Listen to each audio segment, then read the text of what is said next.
have stories. Every single one of us.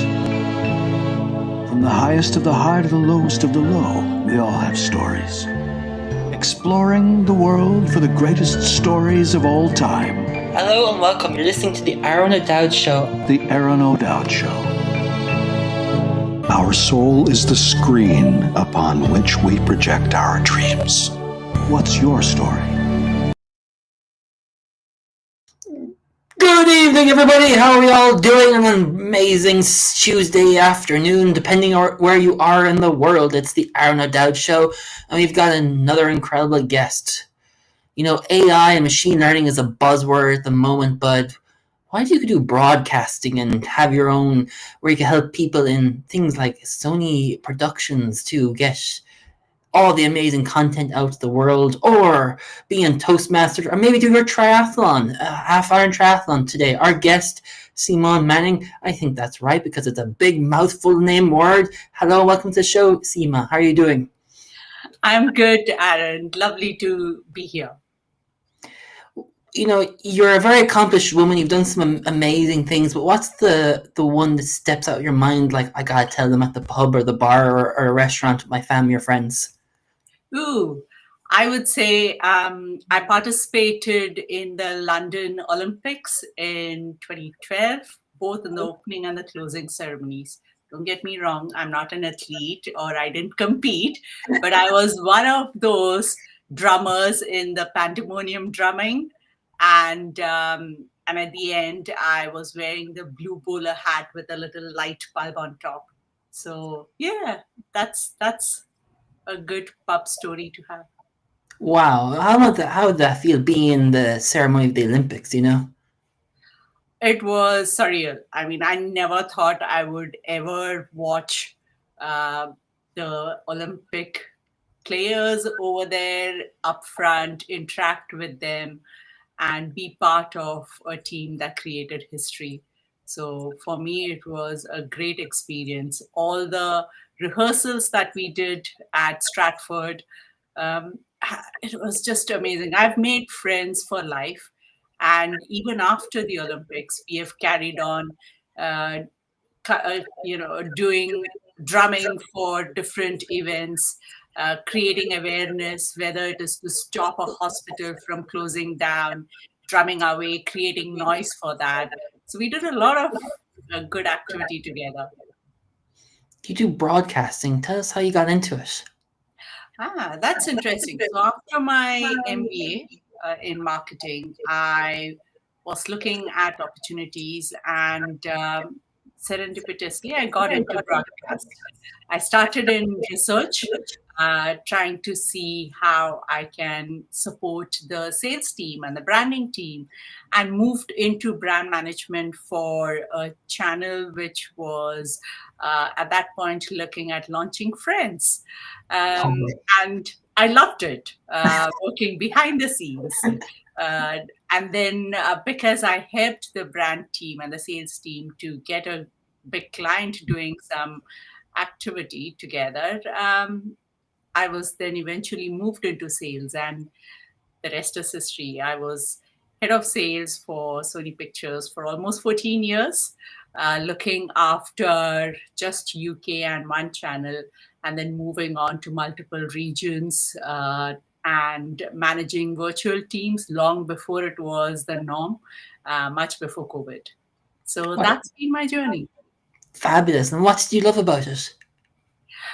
I love the fact that we are able to connect with people and change their moods, right? So when you come and sit in front of a television screen, you're trying to forget your day-to-day lives, and you're trying to get immersed into a virtual space, which helps you to probably, come back and feel a little normal amongst the chaos of regular life.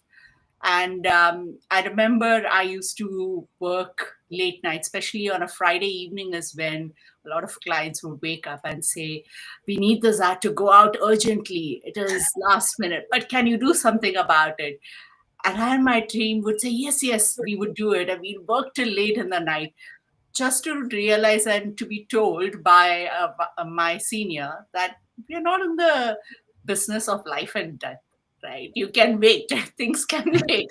And I think that was very interesting, doing things and seeing that come to life and getting quick responses and feedback on how it's been from the audience. I think that's amazing experience. We think sales is boring. You got to do this and that and market and pitch, but probably working in broadcasting made it even fun, right? It did, right? Because you're not selling a product, you're selling a service, a dream. You're talking to clients, creating ideas, creating shows for them, and working with production teams, working with on-ground teams. So it's not just plain selling. There's a lot more, and my experience in marketing came into play in ideation of thoughts, when it came to launching new channels, when it came to digitizing our channels. So I think it gave a lot of exposure and experience for me, and I loved it. You started off marketing, and now you're doing amazing. But what made you jump to be in marketing at the very beginning, university? I think it was probably Philip Kotler, and I mean, I sound very old and ancient now. Oh. But reading about how marketing can change people's perception, and also understanding what is it that people want, right? You don't market your product saying this is what you need and this is what the benefits are, and you spread your feathers like a peacock to show, oh, this is what my product can do. But when you do marketing, you actually understand what is it that the person that you're trying to pitch to is actually looking for, and then try and create something that meets their expectations. And I think that is what helped me, just to understand the psychology and to try and see how we can fit with what are their expectations. And that's the reason I did an MBA in marketing. You don't sound like you're in the UK. It sounds like you're from a different nationality. Tell us more. Yes, so I'm originally from India. I'm from Mumbai. And I moved here many years back because my husband got relocated here to manage the UK market. And I took a sabbatical for a year, and I said, oh, I'm coming here for a holiday, just going to enjoy, spend some time, and then go back. That never happened, right? And I'm here. It's funny, we live in one country for years, but we don't blend into it in some way. Surprisingly, for me, it's been the other way around. I don't think, had I been in India, I would have had the opportunity to participate in Olympics. Right? We have 1 billion people. What is the chance that a Seema would get a chance to be in Olympic ceremony? And I think I've got a lot of opportunities, and London has been an amazing place for me to keep reinventing myself, to keep experimenting, to keep doing new things. And I think I'm grateful for that. So I love people over here, and it's helped me reinvent myself. What do you dream? What are you boldly creating and defying the reality of possibilities? I strongly believe that you change as a person with experiences. As long as your values are the same, you would love to keep pushing yourself out of your comfort zone. For me, it's after a 20-year career in broadcast media, making that shift into technology and AI and machine learning was a huge shift. When everyone said, you are doing extremely well, why do you want to start from ground zero again?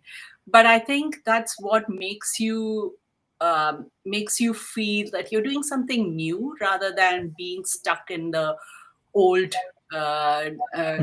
processes, right?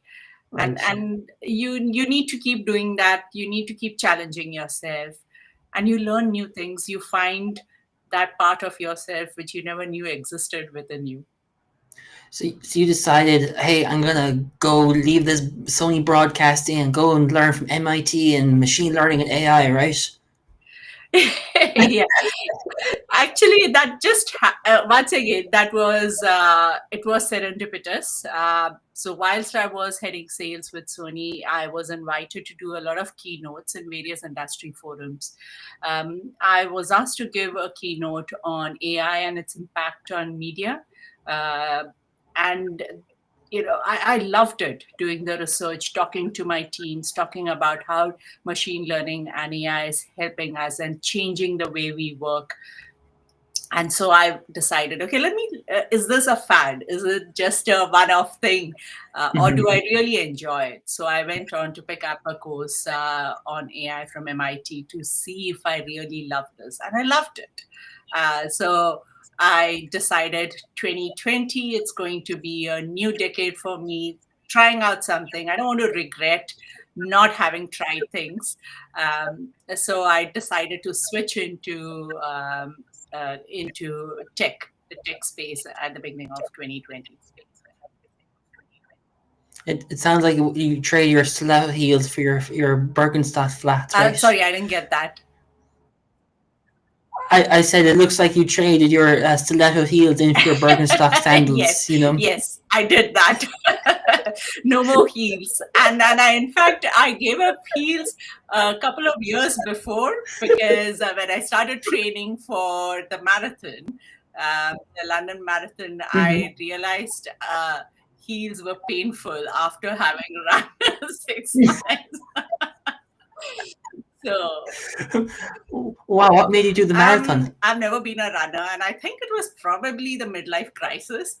I wanted to do something different, something challenging. I remember when my daughter was very little, and when she would run and she would say, "Catch me," I would be quite conscious about running behind her, and being very conscious about myself. And I thought, this is one thing which I didn't do much of. So I went and signed in for the London Marathon, knowing fully well, out of 100,000 people, what are the chances that I will get through the ballot? And as luck would have it, I got through the ballot in October, and I started panicking because doing 100 meters itself was a huge challenge for me. So yeah, I started running, all the jelly beans in my belly, which would keep shaking long after I stopped running. It was inch by inch I progressed, and I do remember the first run at London Marathon. When I started, I was going through a lot of self-doubt at the starting line.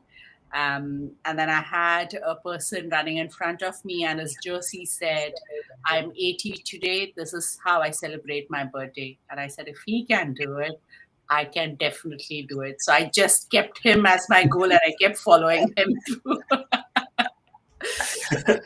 How did it feel to achieve it?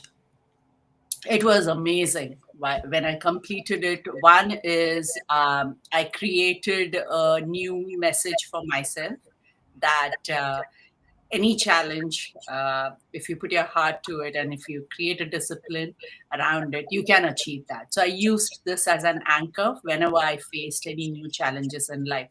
If I can do a marathon, being a non-runner, I can definitely do things. And I think I also wanted my daughter to have that, that her mom can achieve things, and to get that message that it's possible to overcome any challenge in life. Was that something you were lacking through your life? Not really, but I think over time you get very complacent and comfortable in a particular lifestyle.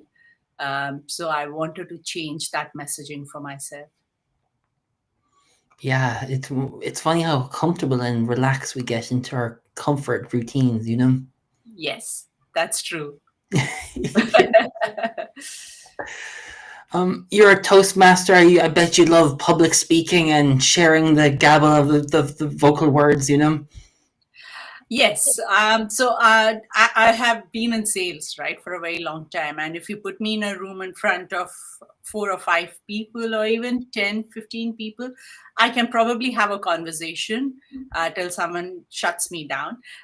But you put me in a room, I did find a challenge initially when I would speak. I was probably one of the few female sales heads, and if you put me in a room of men in sales, in media, I had to shout twice as loud to be heard.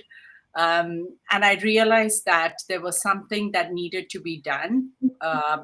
And not only from my end, but also to ensure that other women who are in their leadership journey get that same, don't have to face these barriers. So that was what uh, made me join Toastmasters, so that I could probably speak to a larger group of people confidently, and also help women in leadership to gain that confidence to speak out, and to help others grow in that journey too. Why do you think women have trouble having confidence in leadership roles? I think many women, I mean, this is researched well. There are a lot of stats around this. Women do not apply for anything unless their CV matches almost 90% of the job role requirements. They have always been the person that work behind the scenes, trying to be perfectionist because of societal norms. And I think that's what stops them from taking that step unless they are 100% sure that they can achieve.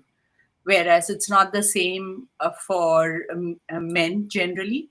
Men usually take that step and learn on the way. It's like a good example. Reid Hoffman had said that jump off the cliff and you assemble a plane on your way down. Women wouldn't do that. They probably assemble the plane first before they jump off the cliff.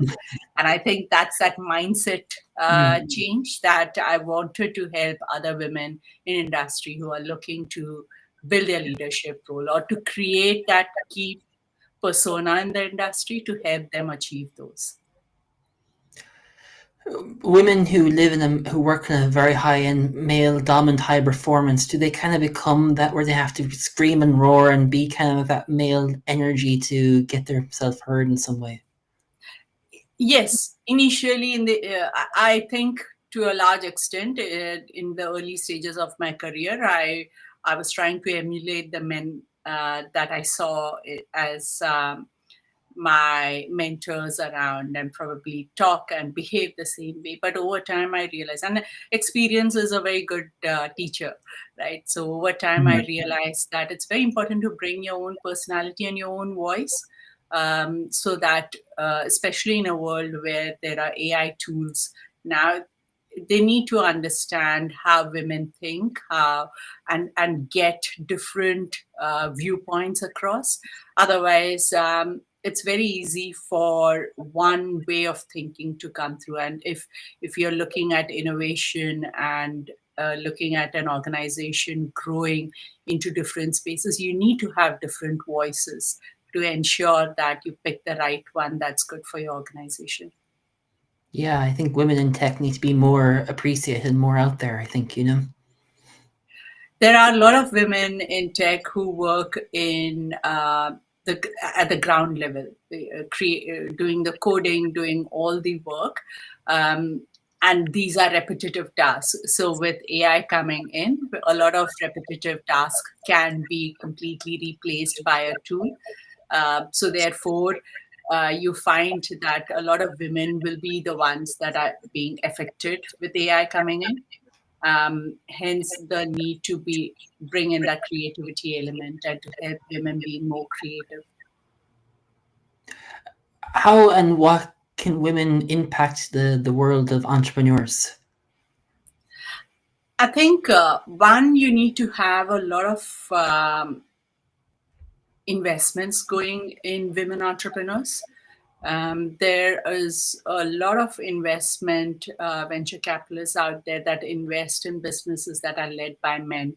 You find very few which are targeted to women who want to start on their entrepreneurial journey, and therefore there are organizations now that are that understand this and they want to create that for women around.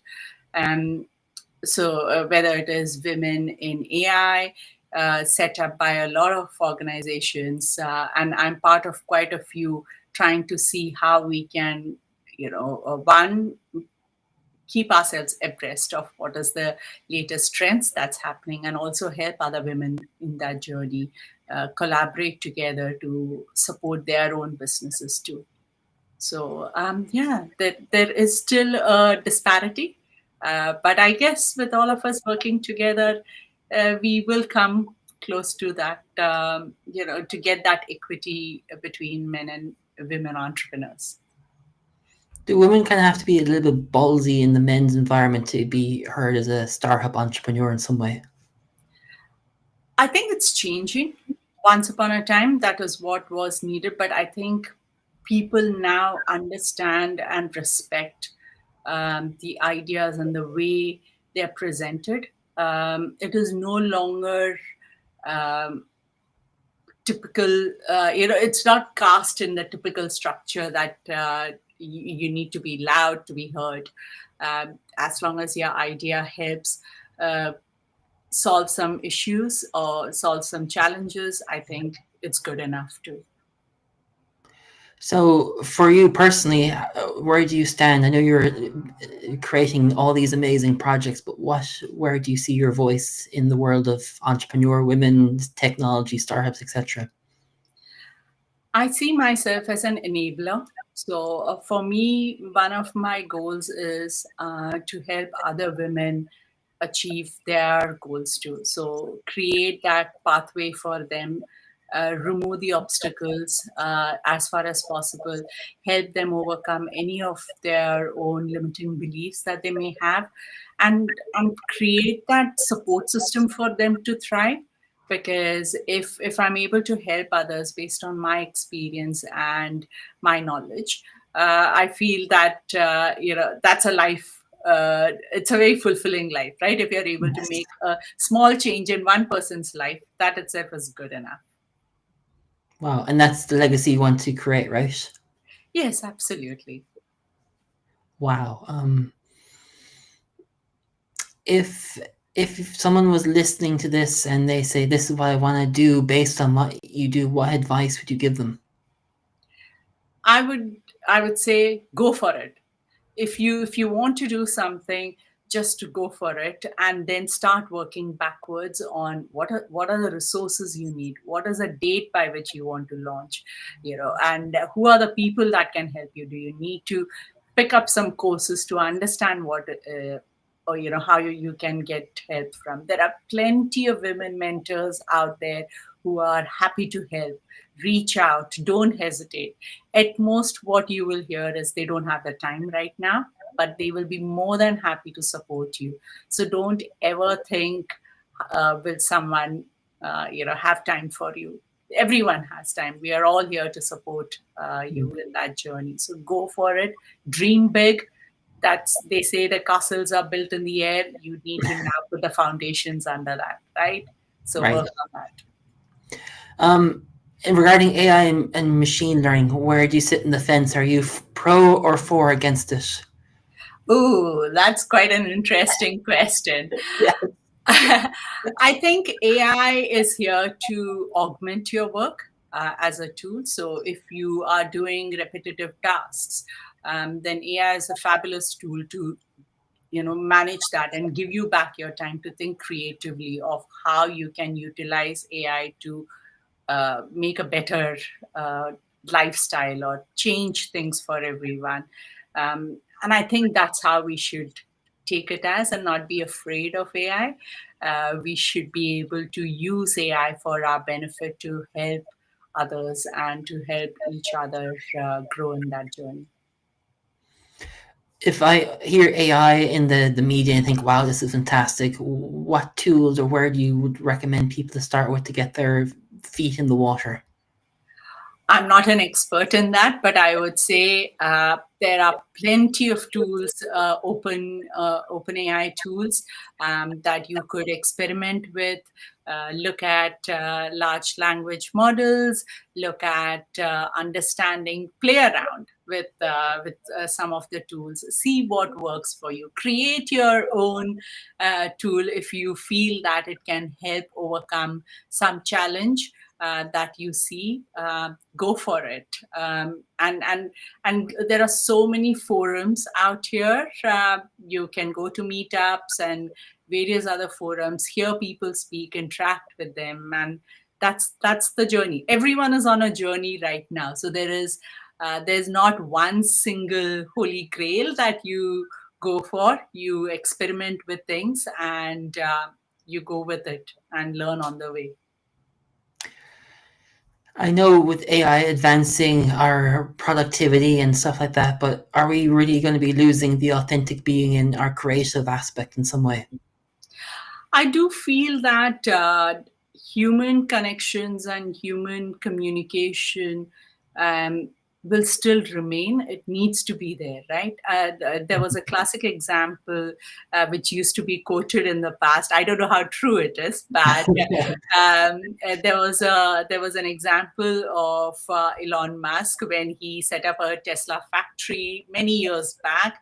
He said humans need not apply, and he wanted it to be completely managed by robots. And he thought that the production percentage would double or probably even go 10 times. But over time, the production kept reducing. And the reason was because when there was a challenge, which the AI tool didn't know, the robots didn't know how to fix, it just kept escalating to a level because there was no human intervention to fix that, right? So I think AI as a tool works amazingly well when humans interface with it. There are automated tools to do keyhole surgeries, knee surgeries, with a precision that it's very difficult for a human to do that. But should there be a challenge that comes up in the midst of the surgery, I think that's where a human surgeon is needed to take that decision and make that change. So you really need to have humans in the interface. I keep speaking of humans as a separate species. What I mean is us. You and me need to be there in that. And also to prevent any biases, right? You need to have viewpoints. How is an AI tool helpful to someone who is probably deaf and blind? Right? Because where does it come? How does it understand how to help them? So these are some of the questions that are raised, and that's where we need the collective human intelligence to come up with solutions for these, and using tools, AI tools, to help that. I from listening to you, sound like a big mind with a big curiosity. Where did that come from? I think I've had very strong women in my life. So my mom she retired as a teacher, but she was one who got the President's Award for being a best teacher back in India. And she was always curious about things, doing, experimenting with things. And she's always set a high bar for me. Equally, my mother-in-law, she's a very strong woman in her own right, having done her post-graduation at the age of 60. And I think having two strong women influencers, that's helped me to keep believing in myself that, put your heart to what you like and go for it. Nothing should stop you from dreaming big and achieving those. No, for sure. And they are inspirational models in life. Yes, absolutely. I love it. Cool. Where do you see yourself, or where do you see the world, or what do you want to leave your fingerprint on in what you're doing?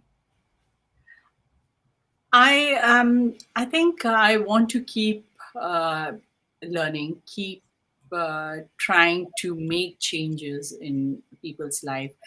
help young people. I'm a mentor with King's Trust, and I mentor young people who are stepping into their careers, and giving them the confidence to speak using my Toastmaster experience to support them in that journey and feel confident to voice their opinions. I think that's where I can help the next generation grow and become confident individuals.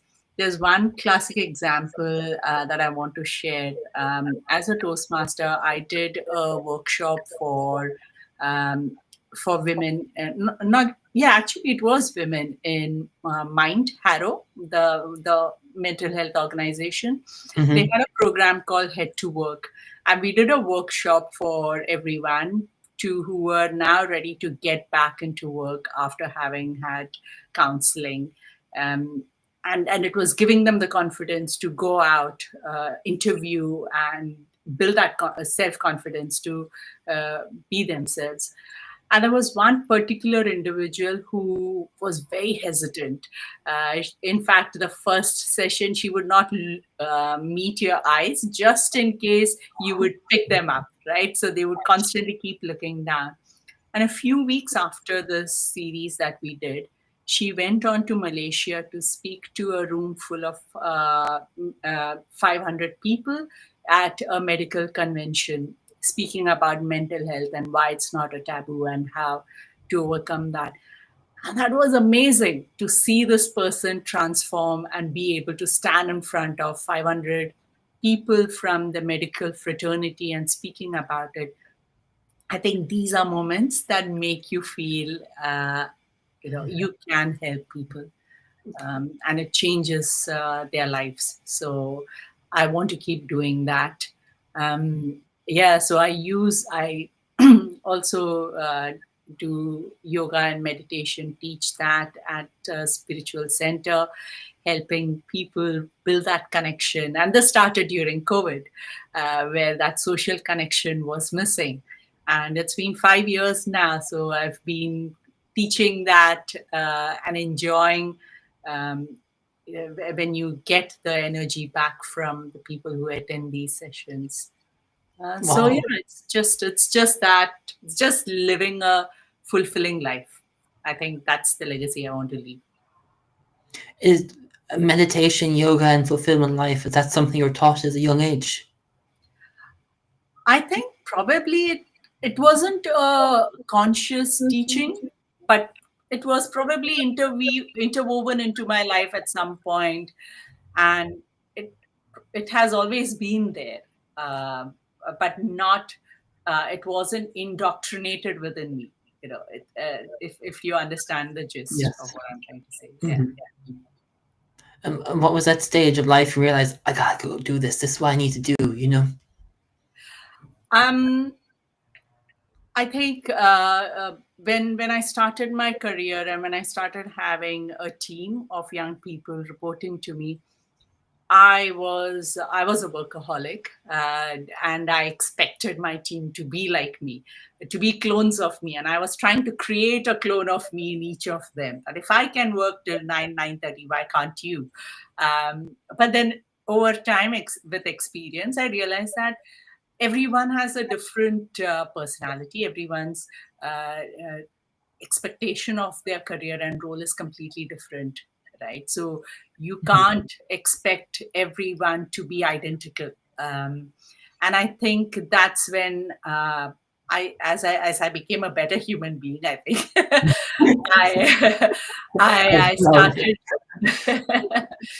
I started looking within myself to understand why is this need to push people. And I think yoga helped me balance myself. Meditation helped me calm myself, not to react, but to put myself in their shoes, to understand what they're going through, and therefore try and help find solutions that will help them shine better.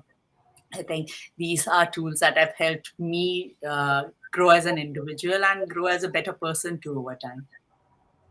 It seems like the fiery dragon found his zen spot to just You can say that. And maybe that's why I go out running marathons, climbing mountains, because I need to vent it out. Would you consider, workaholic, but you consider adrenaline junkie as well if you want to go climb mountains and run as well in some way, Yeah, I love it. It's when I go running, I run on my own. So it's my me time. It's my bubble, and it helps me overcome. Usually, when I come back, I've always found a solution to the challenge that I've been playing around in my head. So I think running is the best coach for me.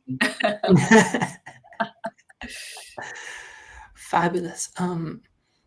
What else have you achieved? Because you're this incredible woman that's just like doing this and doing that. It's like, reading through your bio, it's like, what else has this woman not done, I haven't done a triathlon yet. So yeah, that's one of the things I haven't done. It's a long way for me to reach that. Wow. As we come to a close, what advice or wisdom or stories would you like to impart with our audience? So they say that a mind that has been stretched never comes back to its original dimensions, right? So if you go out of your comfort zone and you do something, it's very difficult for you to go back to the old state of where you were. You always stretch yourself, go do things which gives you a lot of satisfaction at the end of the day. Don't do things because that's trendy.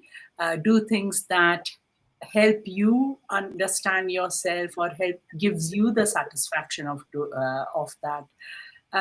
What I would say is keep doing things, keep reinventing yourself. It doesn't matter if you've spent 20 years in one career. You can always switch careers and do something that you like. Keep growing and never stop growing.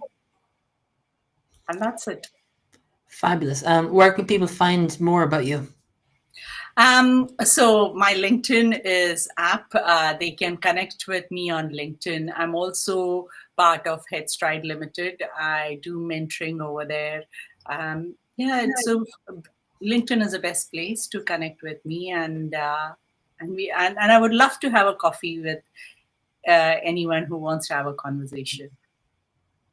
Headstride. It sounds like I'm striving, running it in my head.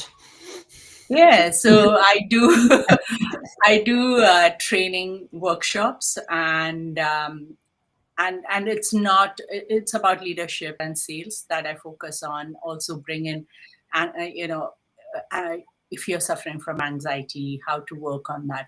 But it's not telling people how to sell or how to lead. It's talking to people how to overcome any challenges that they have. So hence we talk about getting into the head, overcoming those barriers and helping them do a better job as a leader or as a salesperson. So hence the term Headstride.